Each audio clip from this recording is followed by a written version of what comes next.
All right, guys, here is the tutorial video for part 1 of your marimba solo that you're going to be learning over the next couple weeks. It's called Ambivalent, and I wrote it using the flat software. So now I feel like I know it a little better. But we're going to start off really simple with just the intro. This song, I think, I tried to make it challenging without making it completely overwhelming. But it should be said, I've only practiced it a few times, and I've not been able to play it correctly yet. So your goal is to be able to play it better than I can. So it first starts off with these like short little runs and then rolls. And you're going to have 4 of those. So like 4 short runs with rolls. So you'll start on D. And the first run is you're going to go D, F, G, C. That's kind of how fast it goes. D, F, G, C. Then you're going to roll on F, G, and C for about 3 beats. It's kind of artistic, so you know, it's okay if the rolls are a little shorter, a little longer. It's up to the musician. So you have that run. 2, 3. And then you take a little rest. And then you go for your second little run and roll. D, E, G, C. D, E, G, C.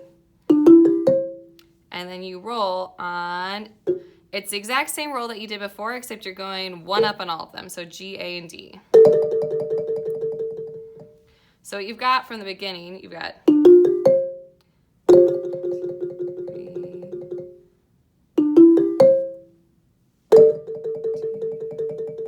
So you heard there's a rest between the run and the roll. It's like digga, digga, take a breath, roll. All right, the third run is the exact same as the first. So you're almost done with the kind of intro section of this. So you start by going.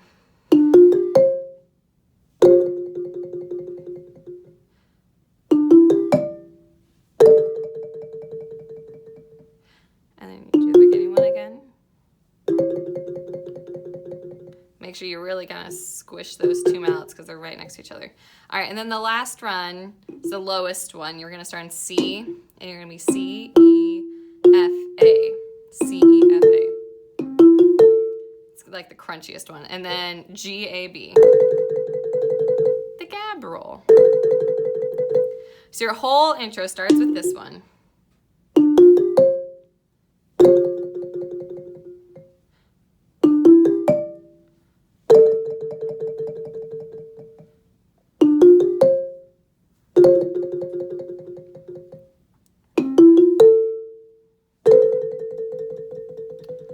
So a lot of this song is going to be kind of shimmery with the rolls, and so I realized that a lot of you guys have like not these mallets. You have like pink or gray or black mallets, and so your rolls may not sound as perfect, but it's a great opportunity to practice your shimmery rolls. And I know those of you guys also on xylophones. I wrote everything within the xylophone range, but it's still just going to be an extra challenge to make it sound musical.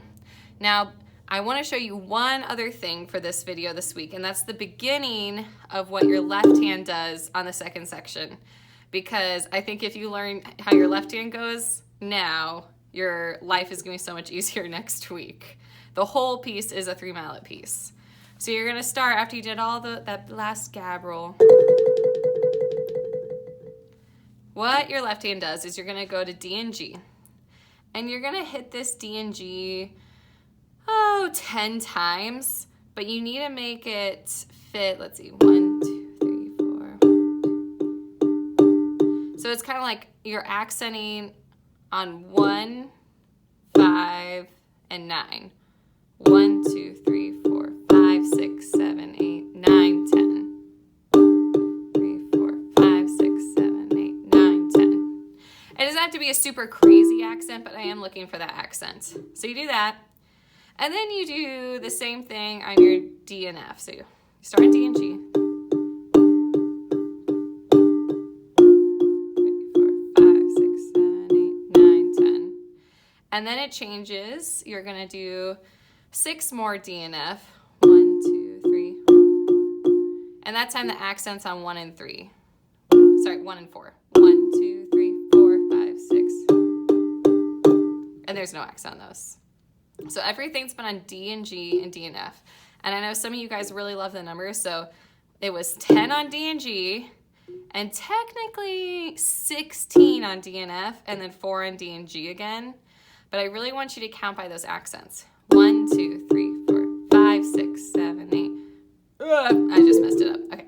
1, 2, 3, 4, 5, 6, 7, 8, 9, 10. 1, 2, 3, 4, 5, 6, 7, 8, 9, 10. 1, 2, 3, 4, 5, 6, 2, 3, 4. That's kind of a lot, but I'm going to keep going because it's going to help you, I promise. And it repeats in a very close second. So after you do that, now you're going to go to C and F, and you're going to do 4 there. 1, 2, 3, 4. And then 6 on C and E. And there's no accents really on these.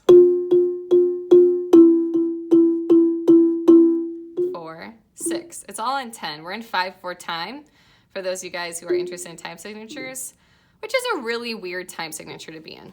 All right, I'm going to repeat all that because now once you kind of know that pattern, you're going to repeat it. So from the beginning, it's 1, 2, 3, 4, 5, 6, 7, 8, 9, 10. 1, 2, 3, 4, 5, 6, 7, 8, 9, 10. 1, 2, 3, 4, 5, 6. 1, 2, 3, 4. 1, 2, 3, 4. 1, 2, 3, 4, 5, 6.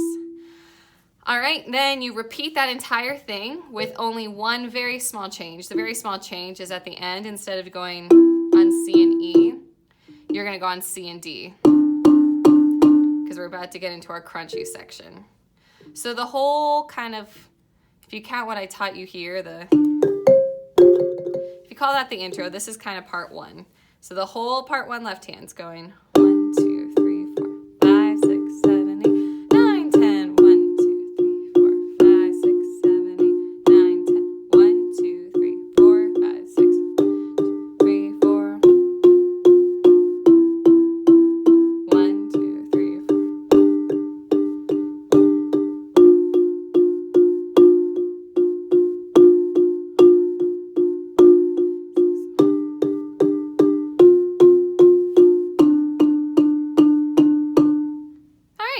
So that's the whole left hand and then the intro.